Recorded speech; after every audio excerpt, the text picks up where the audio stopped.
ज़हन हाज़िर रखना है तुहाडे ते मेरे करीम इमाम करबला दी सरज़मीन ते आप सदा बुलंद फरमा रहे हैं।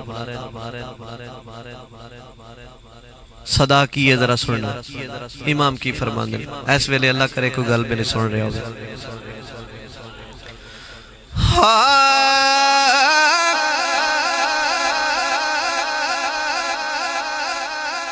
करबल झोंका लाई बैठा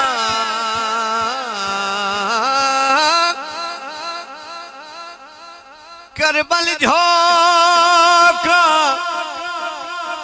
लाई बैठा अपने लाल कोहाई बैठा करबल झोंका लाई बैठा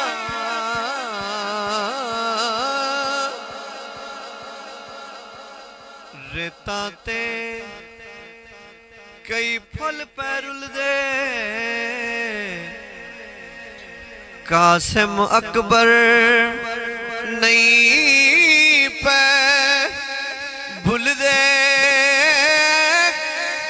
असगर भी होना चाहिए बैठा अपने लाल कोहाई बैठा करबल झोंका लाई बैठा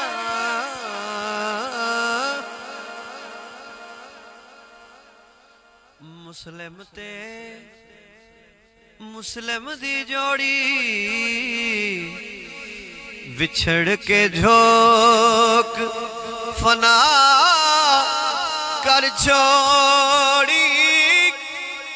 गुड़े यार खड़ाई बैठा अपने लाल सफरा तू ना घबरावी नाने नू सब हाल सुनावी ज़ैनब को समझाई बैठा अपने ला